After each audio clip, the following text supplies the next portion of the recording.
जय Hind everyone. Name of the topic is balance of payment account. देखो, now it is very important topic from 12th class point of view and for the CUET examination. सबसे पहले अगर हम बात करें BOP account की बात करेंगे तो बीओपी अकाउंट होता क्या है, first we have to understand this. पहले मैं एक बार डेफिनेशन तुम्हें बता दूं। Balance of payment account is a summary record of all economic transactions between the residents of the country with rest of the world.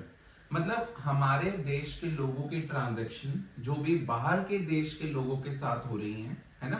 Obviously बात है, उन सब में हम फॉरेन करेंसी का यूज कर रहे हैं, है ना, डॉलर्स का यूज कर रहे हैं। डॉलर आ भी रहा है और कंट्री से डॉलर जा भी रहा है। तो बेसिकली जो भी हमारे देश के लोगों की ट्रांजैक्शन बाहर के देश के लोगों के साथ हो रही है, हम उनकी एक पूरी समरी स्टेटमेंट अपने सामने जब प्रेजेंट करते हैं, that account is basically known as BOP account. तो कोई अगर पूछता है तो बीओपी अकाउंट क्या है? BOP account is a record of all economic transactions between the residents of the country with rest of the world, जिसमें डॉलर के इनफ्लो का भी रिकॉर्ड है और डॉलर के आउटफ्लो का भी रिकॉर्ड है। अब सबसे पहले समझ लेते हैं बीओपी के बारे में। तो तुम्हें बता दूं, बीओपी अकाउंट की there are two side. The first side is called the credit side and the second side is known as the debit side. एक हमारी क्रेडिट साइड है और दूसरी हमारी डेबिट साइड है।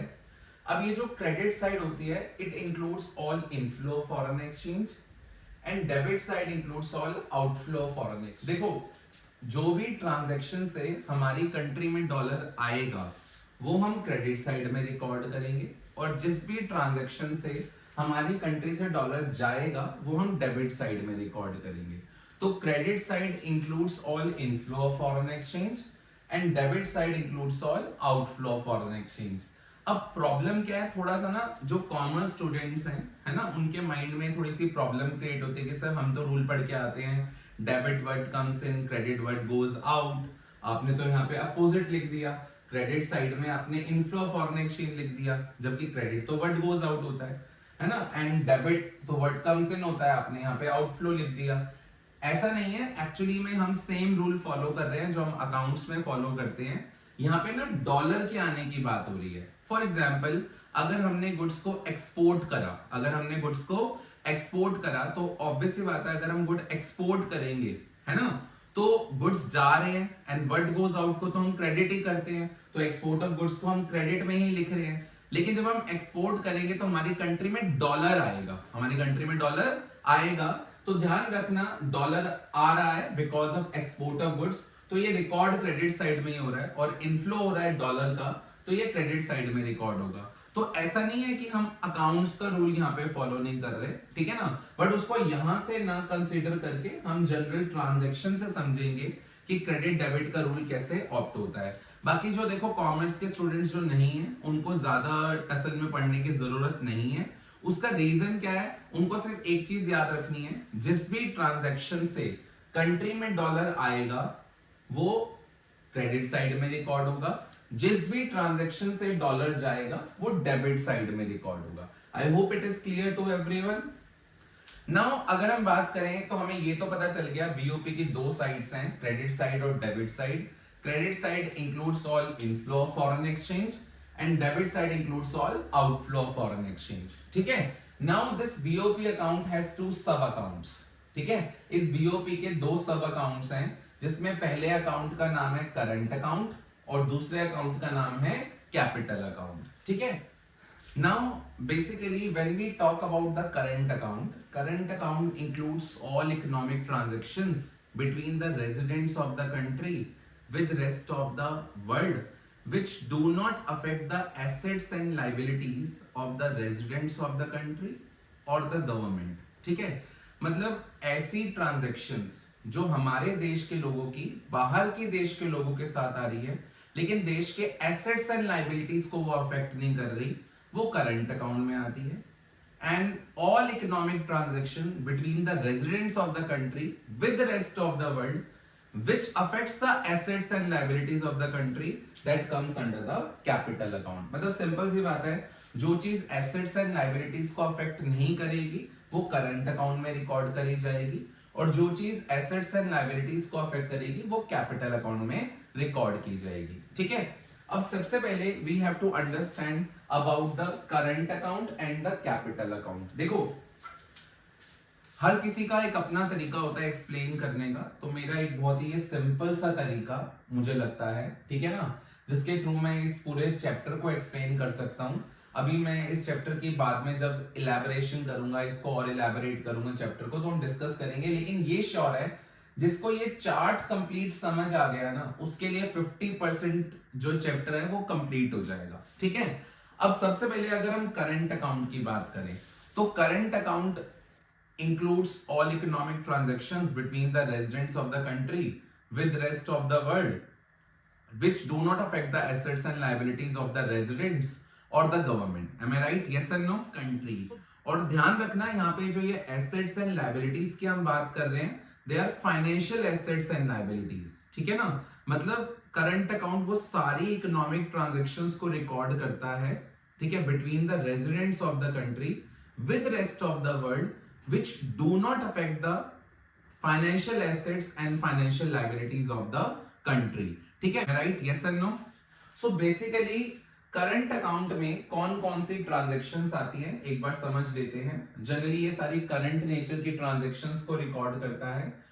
For example export of goods. ठीक है, अब सबसे पहले तो हमें ये सोचना है कि सर आपने एक्सपोर्ट ऑफ गुड्स यहां क्यों लिखा, करंट अकाउंट में क्यों लिखा, क्रेडिट साइड में क्यों लिखा, that we have to understand.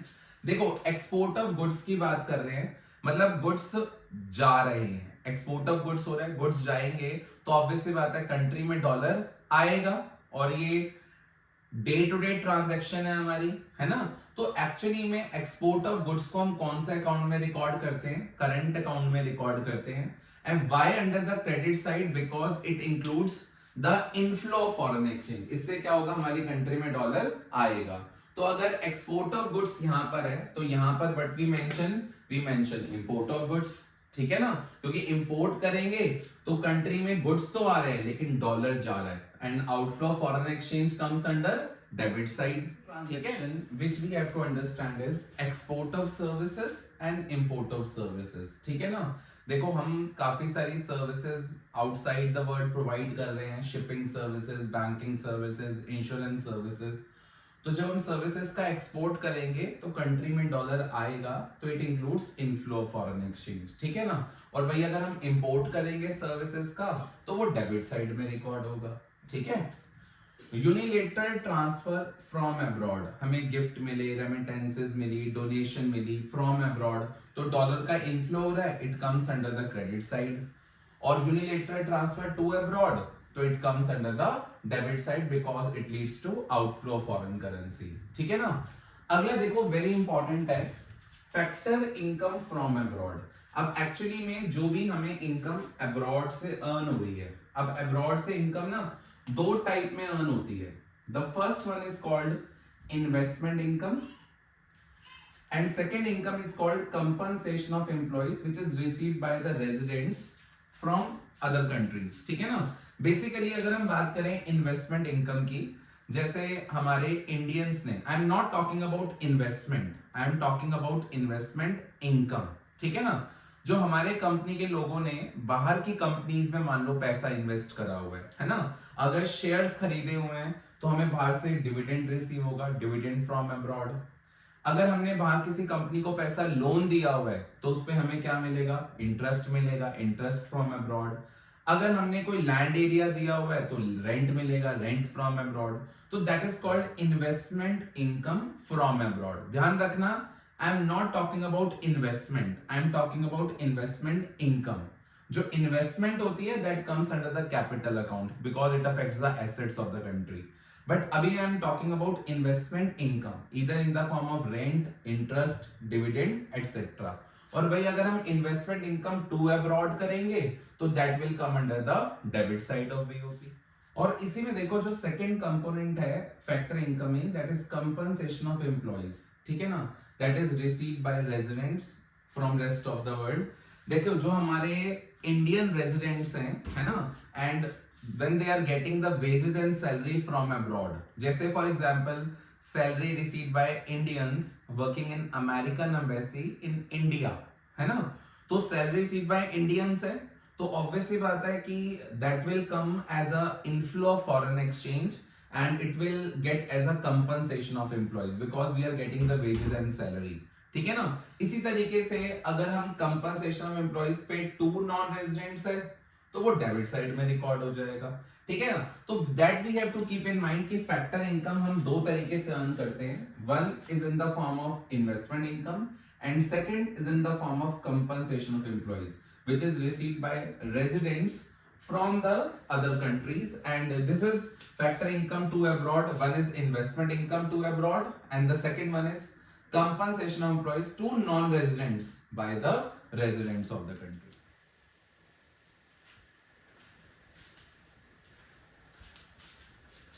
Now the next is capital account, and I have already told you capital account include all economic transactions between the residents of the country with rest of the world which affects the assets and liabilities of the country. ठीक है। For example, सबसे पहली item है यहाँ पर borrowing from abroad। देखो जब भी हम बाहर से borrow करेंगे तो it create liability, है ना। और जो भी liability create होगी that's why it comes under the capital account, है ना। और लाइबिलिटी भी क्रिएट हो रही है और डॉलर आ रहा है तो कहां पे रिकॉर्ड होगा? On the credit side of BOP. Similarly lending to abroad, अगर हम किसी को पैसा लेंड करते हैं तो डेटर्स क्रिएट हो रहे हैं और डेटर क्या है? हमारी कंट्री के लिए एसेट है, तो that's why it comes under the capital account. ठीक है ना। और debit side also. Then recovery of loan का मतलब है जो हमने लोन दिया हुआ था उस लोन को हमने रिकवर कर लिया, है ना। एंड जब हम इस लोन को रिकवर करेंगे तो डॉलर कंट्री में आएगा तो क्रेडिट साइड में आएगा। But why under the capital account? Because जब हम लोन को रिकवर करते हैं तो हमारे डेटर्स कम हो जाते हैं और डेटर्स हमारे क्या हैं? एसेट्स हैं, है ना। तो that's why it comes under the capital account. Repayment of loan को रीपे करेंगे, डॉलर जा रहा है, डेबिट साइड में रिकॉर्ड होगा, है ना। एंड लायबिलिटीज कम हो रही हैं इसलिए कैपिटल अकाउंट में आएगा। आई hope it is clear. Third is investment from abroad और इन्वेस्टमेंट टू अब्रॉड। ठीक है। Investment basically affects the assets of the country, है ना। और जो भी चीज एसेट्स को अफेक्ट करेगी it comes under the category of capital account. And when I talk about the investment are of two types. One is called the FDI, that is called foreign direct investment, and the second one is called the portfolio investment. अब FDI और portfolio में basic difference क्या है? FDI basically called जब आप किसी country में asset purchase करते हैं and you are getting full control over it, that is known as FDI. ठीक है ना। मतलब it refers to purchase of an asset in rest of the world and you are getting full control over it, that is called FDI. ठीक है ना। लेकिन अगर आपने एसेट तो परचेज करा किसी और कंट्री का, है ना, या from rest of the world, but you are not getting control over it, ठीक है, और you are not getting full control over it, then this is known as portfolio investment. मतलब जो एफडीआई है that is called investment with control and portfolio investment is called investment without control. ठीक है ना। तो देखो अब इसके मैं कुछ एग्जांपल देके तुम्हें और क्लियर कर सकता हूं कि सपोज करो कोई इंडियन कंपनी है, उसने किसी फॉरेन कंपनी को ही एक्वायर कर लिया, ठीक है, तो वो एक तरह से क्या है, वो एफडीआई टू अब्रॉड है। क्या है? एफडीआई टू अब्रॉड, क्योंकि कहीं ना कहीं हमने पूरी की पूरी कंपनी को ही एक्वायर कर लिया, we are getting full control over it. हमने यूएस में कोई लैंड एरिया परचेज कर लिया, this is also known as FDI. इसी तरह कोई फॉरेन कंपनी ने कोई इंडियन कंपनी को पूरी तरह से एक्वायर कर लिया तो वो एफडीआई फ्रॉम अब्रॉड है। ठीक है ना। अगर उन्होंने इंडिया में कोई लैंड एरिया परचेज कर लिया, it is FDI from abroad है। ठीक है। लेकिन पोर्टफोलियो इन्वेस्टमेंट क्या होता है? When you are purchasing the assets from other country but you are not getting full control over it, तो वो पोर्टफोलियो इन्वेस्टमेंट कहलाता है। अगर मान लो मैंने किसी यूएस कंपनी के शेयर्स परचेज करे, ठीक है ना, कुछ शेयर्स परचेज करे, ऑब्वियसली बात है, तो यहां पर क्या ये पोर्टफोलियो है कि मैंने इन्वेस्टमेंट तो करी है but I am not getting full control over it, तो वो क्या है? वो पोर्टफोलियो इन्वेस्टमेंट है। ऐसे ही बाहर के लोगों ने रिलायंस कंपनी के शेयर्स परचेज करे, ठीक है ना, तो वो क्या है? वो पोर्टफोलियो इन्वेस्टमेंट फ्रॉम अब्रॉड है, क्योंकि उन्होंने एसेट्स तो हमारी कंट्री के परचेज करे हैं but they are not getting full control over it. ठीक है ना। तो FDI is called investment with control and portfolio investment is called investment without control, ठीक है ना। And we have to keep one thing in mind, ये जो portfolio investment है ना, that is generally also known as foreign institutional investment के नाम से भी इसको हम जानते हैं। तो there is a difference between the FDI and portfolio that everybody should know, ठीक है ना। Now when I come to the question answers related to this current account and capital account or credit side and debit side, तो I'll give you a few example। जैसे पहला question है purchase of machine from abroad. देखो जो हम बाहर से machine purchase कर रहे हैं उसको कहाँ रिकॉर्ड किया जाएगा और कौन सी साइड में रिकॉर्ड किया जाएगा। तो purchase of machine from abroad is just like an import of good from abroad, ठीक है। जो हम बाहर से मशीन परचेज करेंगे तो मशीन को भी treated just as a good from abroad, कि हमने एक बाहर से कोई गुड परचेज करा है तो it will be recorded in the debit side of current account, ठीक है। I hope it is clear. अब कई बार थोड़ी सी कंफ्यूजन क्रिएट होती है कि सर आप तो कहते थे एसेट्स एंड लायबिलिटीज जो अफेक्ट होंगी वो कैपिटल अकाउंट में आएंगी एंड मशीन तो हमारे लिए एसेट है, ठीक है ना। बिल्कुल मैंने ये कहा था, लेकिन ध्यान से समझना, जनरली करंट अकाउंट कौन सी ट्रांजैक्शंस रिकॉर्ड नहीं करता, जो फाइनेंशियल एसेट्स एंड लायबिलिटीज वाली है उन ट्रांजैक्शंस को रिकॉर्ड नहीं करता, जो हमारे फाइनेंशियल एसेट्स एंड लायबिलिटीज को अफेक्ट करती है। इसलिए ना जब हम मशीन एक्सपोर्ट इंपोर्ट करते हैं तो मशीन को एक्सपोर्ट करना या इंपोर्ट करना is just like a sale and purchase of good only, ठीक है। तो इसको हम मर्चेंडाइज अकाउंट में ही कंसिडरेशन में लेंगे, विजिबल ट्रांजैक्शंस में ही इंक्लूड करेंगे। तो ध्यान रखना, purchase of machine is just like an import of good from abroad, तो it comes under the current account debit side. इसको कैपिटल अकाउंट में इंक्लूड मत करना, ठीक है, क्लियर है। और अगर यही हम export of machine from abroad करते तो export of machine comes under the category of credit side of current account, ठीक है। Second is loan from abroad. अगर हमने लोन लिया from abroad, it is just like borrowing from abroad, तो it comes under the capital account and credit side, क्योंकि dollar का inflow हो रहा है, ठीक है ना। क्वेश्चन है, Indian company located in India invest in a company located abroad. तो इंडियन कंपनी ने जब बाहर किसी कंपनी में पैसा इन्वेस्ट किया, पहली बात है डॉलर का आउटफ्लो हो रहा है, और अगर डॉलर का आउटफ्लो हो रहा है तो it comes under the debit side, है ना। And second, it comes under the capital account. Why? Because हमने बाहर किसी कंपनी में पैसा इन्वेस्ट करा है, तो it is just like a portfolio investment, है ना। तो it comes under the capital account category, ठीक है ना, एंड डेबिट साइड। अगला है एक्सपोर्ट ऑफ कोविड-19 वैक्सीन्स। तो एक्सपोर्ट ऑफ कोविड-19 vaccine is just like an export of good, तो credit side of current account. I hope that transactions are clear to everyone. The name of the topic is components of current account, ठीक है। देखो सबसे पहले अगर हम बात करें कंपोनेंट्स ऑफ करंट अकाउंट की, अभी हमने ये पूरा अकाउंट थोड़ी देर पहले बनाया था अपनी वीडियो में कि करंट अकाउंट में क्या क्या चीजें इन्वॉल्व होती हैं, कैपिटल अकाउंट में क्या क्या चीजें इन्वॉल्व होती हैं। जिसको ये समझ आ गया है उसके लिए कंपोनेंट्स करंट अकाउंट के समझना बहुत इजी है, ठीक है। ये सिर्फ समझाने का तरीका था, एग्जाम में अगर आता है तो हमें इस तरीके से मेंशन करना है।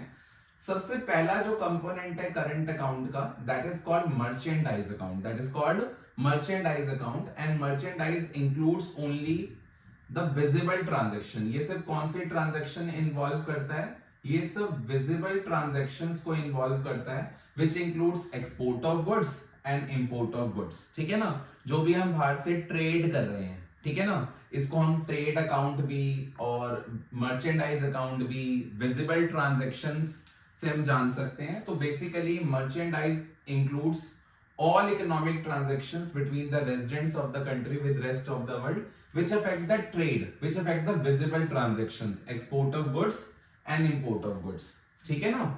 सेकंड अगर हम बात करें तो वो आता है सर्विस अकाउंट। क्या आता है? सर्विस अकाउंट आता है। सर्विस अकाउंट में ये सारी हमारी जो नॉन फैक्टर सर्विसेज हैं, shipping services, banking services, insurance services, ये सब हमारा सर्विस अकाउंट में आता है।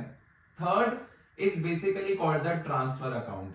Transfer account includes all like remittances हो गए, gifts हो गए, donations हो गए, जो one sided payment होती है, वो सब हमारी ट्रांसफर अकाउंट में आती है। And the fourth account is called the income account. इसमें सारी हमारी फैक्टर इनकम आती है, either it is an investment income और income that we are earning from abroad in the form of wages and salary. ठीक है, ये सब हमारा इनकम अकाउंट में आता है। अब एक चीज और हम समझते हैं, एज पर एनसीईआरटी, ठीक है, एज पर एनसीईआरटी उन्होंने ये 4 अकाउंट्स नहीं क्रिएट करे, उन्होंने 3 ही अकाउंट क्रिएट करे हैं। सबसे पहले अकाउंट का नाम जो है वो मर्चेंडाइज अकाउंट है। दूसरे अकाउंट का जो नाम है, पहले अकाउंट का नाम जो मर्चेंडाइज है उसमें export and import of goods आना है, ठीक है ना। लेकिन जो सर्विस अकाउंट है जिसमें हम ट्रेड करेंगे सर्विसेज का, उन्होंने सर्विस अकाउंट में ना 2 चीजें कंसीडर करी हैं, एक ये सेकंड वन और एक ये फोर्थ वन, फैक्टर इनकम भी। एक्चुअली ये जो सर्विस है बेसिकली 2 टाइप की सर्विसेज होती हैं। एक होती है नॉन फैक्टर सर्विसेज जिसमें शिपिंग, बैंकिंग, इंश्योरेंस एटसेट्रा सब आता है, और एक होता है फैक्टर सर्विसेज, ठीक है ना। Factor services includes the investment income और उसमें कंपनसेशन ऑफ एम्प्लॉइज भी आ जाएगा from rest of the world that we are earning. So basically NCERT के अकॉर्डिंग सर्विस अकाउंट में ये दोनों चीजें कंसीडर की जाती हैं।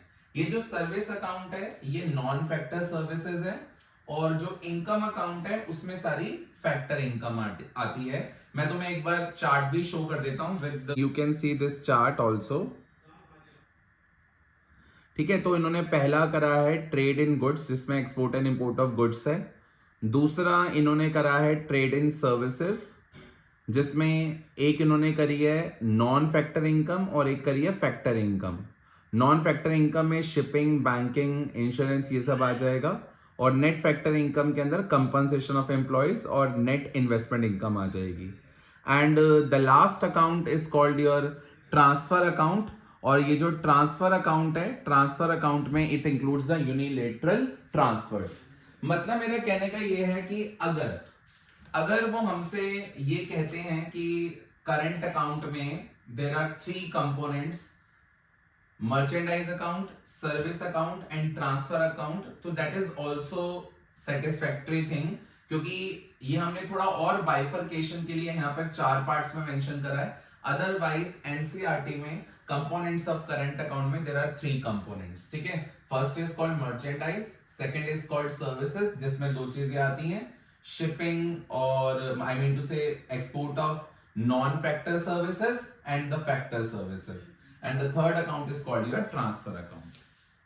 Now we are going to start with the components of the capital account कि देखो capital account के components क्या होते हैं। देखो वैसे तो मैंने आपको समझा दिया कि capital account में कौन कौन सी transactions आती हैं, लेकिन अगर हम इसके components की बात करें, सबसे जो पहला component है that is called borrowing and lending to and from abroad। देखो जो भी borrowings from abroad है, lending to abroad है, recovery of loan है, repayment of loan है, तो ये सब इसी अकाउंट में आता है, that is called borrowings and lending to and from abroad, ठीक है ना, क्योंकि ये कंट्री के हमारे बोरोइंग एंड लेंडिंग एसेट्स को अफेक्ट कर रही है, ठीक है ना। Second account is called investment account, second account is called investment account because हमारे देश के एसेट्स अफेक्ट हो रहे हैं, ठीक है ना। अब अगर हम इन्वेस्टमेंट की बात करें तो वो 2 टाइप की है, एफडीआई और पोर्टफोलियो। तो अगर एग्जाम में आएगा तो आपको इन्वेस्टमेंट अकाउंट में एफडीआई एंड पोर्टफोलियो दोनों को एक्सप्लेन करना है। FDI is called investment with control and portfolio investment is called investment without control.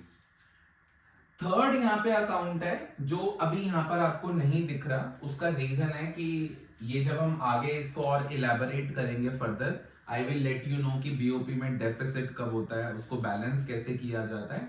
But अभी शॉर्ट में मैं बता रहा हूं कि एक्चुअली में थर्ड अकाउंट का नाम है change in foreign exchange reserve. क्या नाम है? Change in foreign exchange reserve, या इसको ऑफिशियल रिजर्व ट्रांजैक्शंस भी हम कहते हैं। एक्चुअली में क्या होता है जब बीओपी अकाउंट में डेफिसिट होता है, ठीक है, बीओपी अकाउंट में डेफिसिट वैसे कब होता है जब हमारी कंट्री में ऑटोनॉमस इनफ्लो, मतलब ये जो सारी ट्रांजैक्शंस हैं, autonomous inflow foreign exchange is less than the autonomous outflow foreign exchange. अब ऑटोनॉमस अकोमोडेटिंग ट्रांजैक्शंस क्या होती है वो भी हम थोड़ा फर्दर आगे इसको इलैबोरेट करेंगे, तो no need to worry, I will explain you.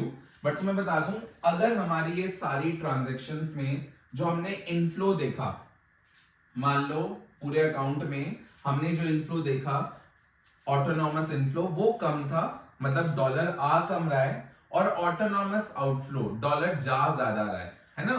तो ऑब्वियसली बात है उसको बैलेंस करने के लिए मान लो ऑटोनॉमस इनफ्लो हमारा था, सपोज करो एक एग्जांपल दे रहा हूं, सपोज करो ऑटोनॉमस इनफ्लो था $1 लाख का और ऑटोनॉमस आउटफ्लो था $1,20,000 का, ठीक है ना। तो 20,000 का हमारे बीओपी अकाउंट में क्या हुआ, डेफिसिट हुआ। अब उसको पूरा करने के लिए मे बी क्या करेंगे, आरबीआई से विड्रॉ करेंगे। आरबीआई से क्या करेंगे, विड्रॉ करेंगे। आरबीआई के पास जो फॉरेन एक्सचेंज रिजर्व है ना, वो आरबीआई जनरली हमारी कंट्री का एसेट है जो आरबीआई के पास रिजर्व है फॉरेन एक्सचेंज का। लेकिन हमारे जब अकाउंट में डेफिसिट हुआ तो हमने इस डेफिसिट को पूरा करने के लिए जो आरबीआई से विड्रॉ करा है ना, that is basically is the transaction of capital account. और ट्रांजैक्शन कौन से है वो कैपिटल अकाउंट की, that is change in foreign exchange reserve, जिसको हम ऑफिशियल रिजर्व ट्रांजैक्शन भी कहते हैं।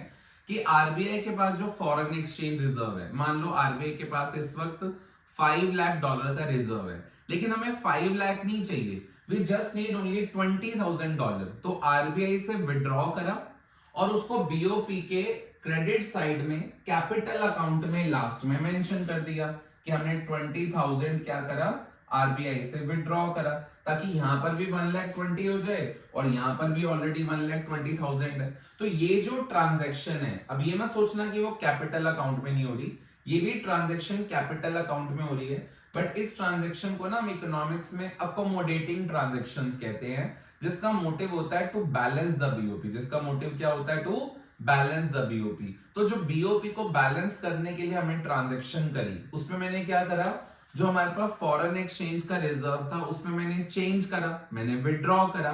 तो इसलिए ना हमारा जो कैपिटल अकाउंट का थर्ड कंपोनेंट है that is called change in foreign exchange reserve, और इसको हम ऑफिशियल रिजर्व भी कहते हैं। Why it is called official reserve, क्योंकि हमारे जो देश का रिजर्व है हम उसमें चेंजेस कर रहे हैं फॉरेन एक्सचेंज के, है ना। तो ऑब्वियसली बात है this reserve which helps to either balance the BOP is known as official reserve transaction. The next topic that we have to understand today is called balance of trade। कि balance of trade क्या होता है, इसको हम economics में trade balance भी कह सकते हैं। तो बैलेंस ऑफ ट्रेड की अगर हम बात करें, देखो हमने ये पूरा अकाउंट समझ लिया है, ठीक है ना, and everything is now clear to everyone. अब यहीं से ना हम सब चीजों को कंसीडर कर पाते हैं, क्योंकि मैंने याद है पहले ही बताया था कि जिसको ये चार्ट समझ आ गया है ना, उसको वैसे ही आधा चैप्टर समझ आ जाएगा और आधा chapter in the next 15-20 minutes आपको क्लियर हो जाएगा, ठीक है।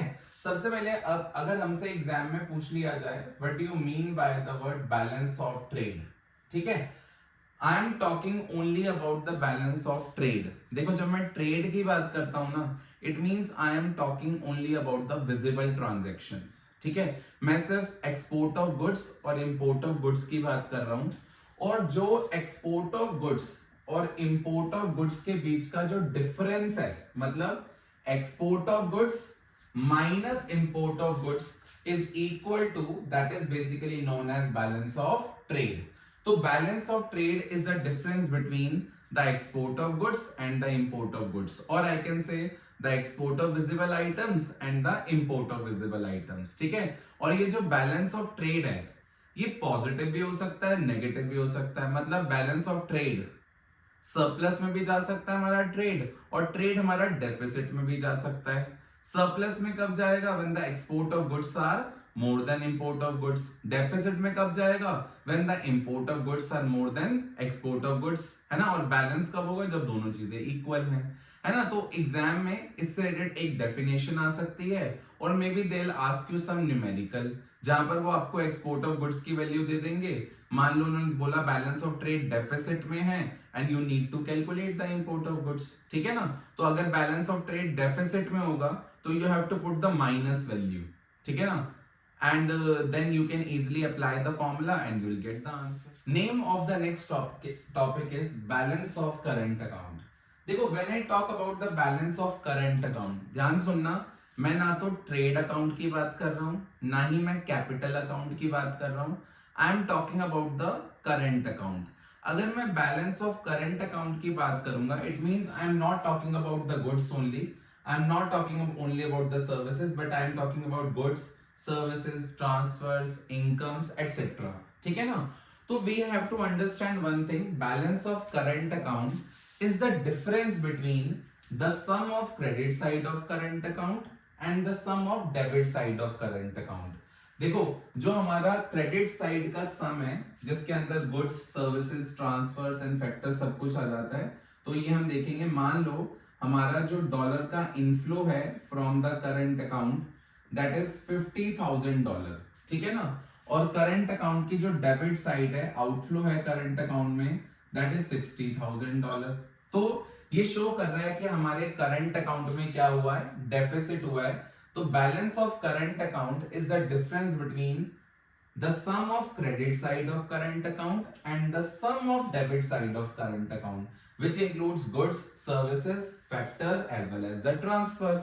ठीक है ना? और सोच के देखो, अगर हमारे करंट अकाउंट में डेफिसिट हुआ, करंट अकाउंट के डेफिसिट का मतलब क्या है कि इनफ्लो ऑफ करंट अकाउंट कम है और आउटफ्लो ऑफ करंट अकाउंट ज्यादा है, तो नेट में क्या हुआ, कंट्री को डेफिसिट हो गया।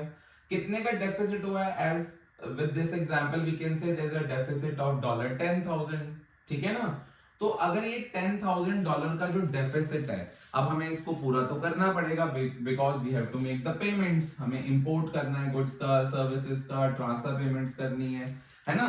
तो इसको पूरा करने के लिए या तो हम क्या करेंगे, या तो हम अपने कोई एसेट को बेचेंगे या लोन लेंगे, है ना? और एसेट को बेचना या लोन लेना वो कैपिटल अकाउंट में कंसीडर किया जाता है। तो आई कैन से दैट जो डेफिसिट है करंट अकाउंट का, that is counter balance with the help of capital account. ठीक है ना? तो deficit in current account can be counter balance with the help of capital account. और अगर तुमसे एग्जाम में क्वेश्चन पूछ लिया जाए regarding the balance of current account का, तो आपको सम ऑफ क्रेडिट साइड करना है, उसमें से माइनस करना है the sum of debit side, you can get the value of balance of current account. May be it will be in surplus, deficit और may be balanced also if they are equal. Name of the concept is deficit in BOP, कि BOP में deficit कब होता है। अब actually क्या है कि हम जनरली वैसे बोलते हैं BOP always remains in balance, BOP always remains in balance. अगर बीओपी हमेशा ही बैलेंस में होता है, then why we are studying the concept of deficit in BOP. ठीक है ना? तो मैं बता दूं, बीओपी डेफिसिट में भी हो सकता है, बीओपी सरप्लस में भी हो सकता है। ठीक है ना? लेकिन with the help of accommodating transaction, with the help of accommodating transaction, BOP always remains in balance। अब ये क्या है, पहले एक बार समझ लो कि what is the difference between autonomous transactions and accommodating transactions, then we can understand the concept of deficit in BOP। देखो, सबसे पहले तो मैं बता दूं कि BOP में deficit yes it is possible, लेकिन कब? बीओपी में डेफिसिट होता है when the autonomous inflow of foreign exchange is less than the autonomous outflow of foreign exchange.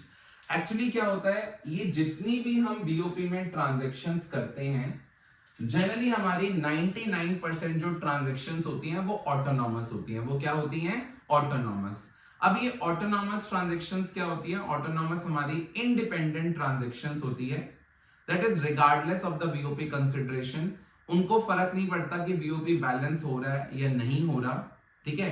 It is generally done with some motive, either the motive में भी profit हो सकता है। ठीक है ना?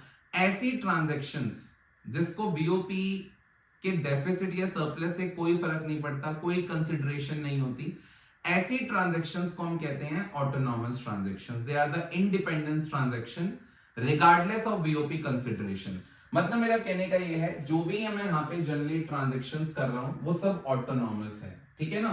क्यों ऑटोनॉमस? क्योंकि यहाँ पर एक हमारा मोटिव हो सकता है कि may be I have a motive to earn profit. अब मान लो मुझे कोई गुड एक्सपोर्ट करने हैं या मुझे बाहर से गुड इंपोर्ट करने हैं। अब मैं इंपोर्ट करते हुए कभी भी ये नहीं सोचूंगा कि मेरी कंट्री का डॉलर चला जाएगा, वाई आई एम इम्पोर्टिंग, क्योंकि मुझे बाहर के गुड्स सस्ते पड़ रहे हैं, ठीक है ना। ऑब्वियसली बात है, मैं एफडीआई बाहर ज्यादा क्यों कर रहा हूं, मैं पोर्टफोलियो इन्वेस्टमेंट बाहर ज्यादा क्यों कर रहा हूं, क्योंकि मुझे फायदा हो रहा है। मैं ये नहीं सोचूंगा कि मेरा पैसा, मेरा डॉलर बाहर जा रहा है, ठीक है ना। मेरा अपना एक मोटिव है, that is to earn profit, है ना। मेरे फैमिली मान लो मुझसे बाहर पैसे मांग रही है, तो मैं ऐसा तो नहीं ये सोचूंगा नहीं मुझे पैसे नहीं देने क्योंकि मेरी कंट्री का डॉलर बाहर चला जाएगा, नहीं, मैं ये ट्रांजैक्शंस करूंगा। तो जितनी भी मैं ट्रांजैक्शंस अपने कुछ मोटिव के लिए कर रहा हूं, अपने प्रॉफिट के लिए कर रहा हूं, है ना, regardless of any BOP consideration, that transactions are known as autonomous transaction, that transactions are known as autonomous transactions regardless of any BOP consideration. अब इसमें जो हमारी 99% ट्रांजैक्शंस हैं वो ऑटोनॉमस है। वो क्या है? ऑटोनॉमस है। लेकिन देखो ध्यान से, हुआ क्या, अगर हम ये ऑटोनॉमस ट्रांजैक्शंस की बात करें, हुआ क्या, नाउ सपोज दैट कि जो ऑटोनॉमस ट्रांजैक्शंस की वजह से, ध्यान से सुनना, ड्यू टू ऑटोनॉमस ट्रांजैक्शंस हमारी कंट्री में autonomous inflow of foreign exchange कितना हुआ, मान लो suppose that it is 10 lakh dollar, लेकिन जो ऑटोनॉमस आउटफ्लो है दैट इज 12 लाख डॉलर, ठीक है। इट मींस मेरा बीओपी तो डेफिसिट में चला गया। Why? Because autonomous inflow of foreign exchange is less than the autonomous outflow of foreign exchange. अब इस डेफिसिट को पूरा करने के लिए one thing I can do, अगर आरबीआई के पास डॉलर रिजर्व में है तो we can withdraw it from the RBI. और मान लो आरबीआई के पास ऑलरेडी 50 लाख डॉलर रिजर्व में है, हमें 50 लाख नहीं चाहिए, हमें सिर्फ कितना चाहिए, वी नीड ओनली 2 लाख। तो क्या होगा, आरबीआई से विड्रॉ कर लिया जाएगा 2 लाख डॉलर, ठीक है ना।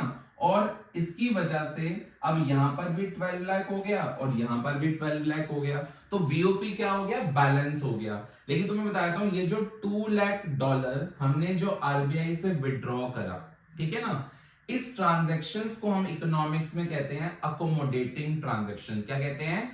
अकोमोडेटिंग ट्रांजैक्शन, जिसका मेन मोटिव है इसको अकोमोडेट करना, इसको बैलेंस करना बीओपी को, ठीक है ना।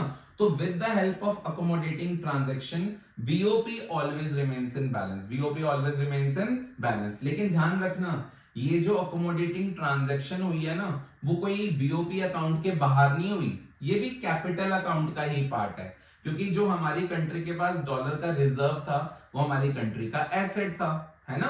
अब हमने क्या करा, जो हमारे कंट्री के डॉलर के एसेट्स थे हमने वहां से विड्रॉ कर लिया 2 लाख डॉलर। तो ऑब्वियस सी बात है, जो 2 लाख डॉलर हमने बाहर से विड्रॉ करा, है ना, तो हमारी कंट्री के एसेट्स कम हो गए, और एसेट लायबिलिटी अफेक्ट होती है तो कैपिटल अकाउंट में आते हैं। और बीओपी में हमने डाला है 2 लाख डॉलर, इसलिए वो क्रेडिट साइड में रिकॉर्ड होगा। बट ध्यान रखना, ये कौन सी ट्रांजेक्शन है, ये अकोमोडेटिंग ट्रांजैक्शंस है, जिसकी वजह से हमारा बीओपी क्या हुआ, बैलेंस में आ गया। तो ध्यान रखना, जब मैंने एक लाइन बोली थी डेफिसिट इन बीओपी, उसका मतलब होता है when autonomous inflow of foreign exchange is less than the autonomous outflow of foreign exchange.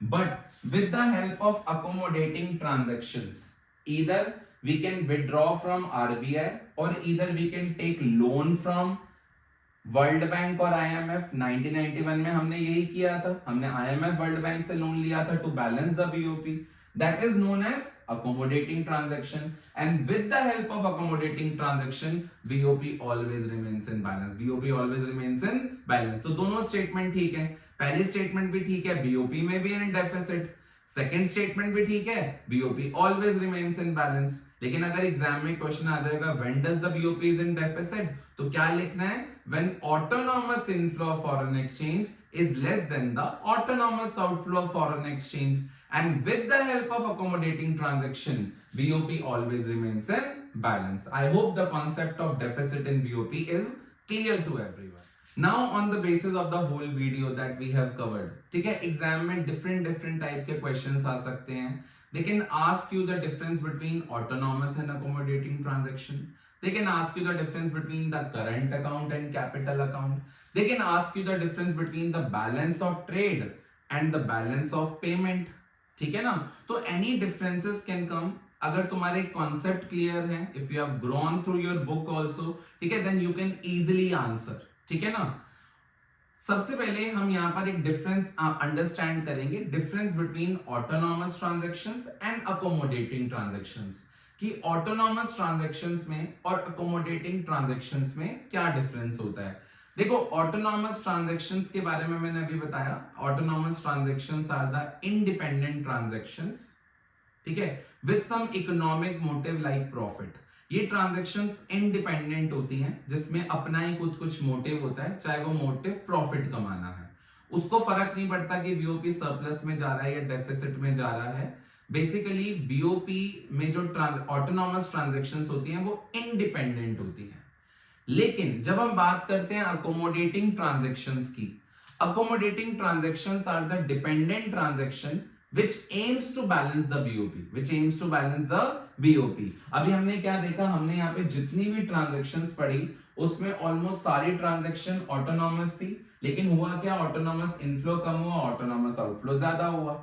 तो उसको पूरा करने के लिए जो हमने ट्रांजैक्शन करी लास्ट में बैलेंस करने के लिए, वो अकोमोडेटिंग ट्रांजैक्शंस है। तो accommodating transactions are those transactions, dependent transaction which aim is to balance the BOP, which aim is to balance the BOP। तो first difference is about their meaning, ठीक है ना। second difference we can say कि autonomous transactions are responsible for surplus or for deficit, ठीक है। तो वहां पे बनेगा accommodating transactions are responsible to balance the BOP। accommodating transaction help करता है to balance the BOP, ठीक है ना। autonomous transaction करंट अकाउंट में भी होती है और कैपिटल अकाउंट में भी होती है, बट अकोमोडेटिंग ट्रांजैक्शन सिर्फ कहां पर होती है, कैपिटल अकाउंट में होती है। Are you getting my point. Autonomous transaction current capital दोनों में होती है, बट अकोमोडेटिंग सिर्फ कहां पे हो रही है, कैपिटल अकाउंट में हो रही है, टू बैलेंस द बीओपी, ठीक है ना। ऑटोनॉमस ट्रांजैक्शंस को हम अबव द लाइन आइटम्स भी कहते हैं। व्हाई अबव द लाइन, क्योंकि ये इस लाइन से पहले, एडजस्टमेंट लाइन से पहले जो भी हमने ट्रांजैक्शंस करी ये सब ऑटोनॉमस थी, ठीक है ना। तो autonomous transactions are called above the line items, ठीक है। बट अकोमोडेटिंग हमने सबसे लास्ट में करी है टू बैलेंस द बीओपी, तो accommodating items are known as below the line items. Accommodating items are known as below the line items, ठीक है। I hope it is clear. ऐसे ही हो सकता है वो तुमसे डिफरेंस पूछ लें, बताओ करंट अकाउंट और कैपिटल अकाउंट में क्या डिफरेंस है। तो you can say current account includes all economic transactions between the residents of the country with rest of the world which do not affect the assets and liabilities of the country, है ना। and all economic transaction which affect the assets and liabilities of the residents or the government comes under the capital account, ठीक है ना। current account includes only autonomous transactions, capital account include autonomous as well as accommodating। deficit in current account can be balanced with the help of capital account, but deficit in capital account cannot be counterbalanced with the help of current account। Current account की जो transactions हैं वो flow nature की होती हैं, because वो over a time period measure की जाती हैं। कैपिटल अकाउंट की ट्रांजैक्शन जनरली स्टॉक वेरिएबल्स की होती हैं, because it is measured at a particular point of time, ठीक है ना। तो एक हमसे ये डिफरेंस पूछ सकते हैं। इसी तरीके से हमसे पूछा जा सकता है कि बैलेंस ऑफ ट्रेड में और बीओपी अकाउंट में क्या डिफरेंस है। Balance of trade is just the difference between export of goods and import of goods, where as BOP is a summary account of all economic transactions between the residents of the country with rest of the world। Balance of trade surplus में भी हो सकता है, deficit में भी हो सकता है, but BOP always remains in balance with the help of accommodating transactions, ठीक है ना। बैलेंस ऑफ ट्रेड बहुत नैरो कॉन्सेप्ट है, बैलेंस ऑफ पेमेंट बहुत वाइडर कॉन्सेप्ट है, बिकॉज ये सब चीजें इंक्लूड कर रहा है, ठीक है ना। तो differences are given in the books, ठीक है ना। I have cleared each and every concept from the board point of view, from the syllabus point of view,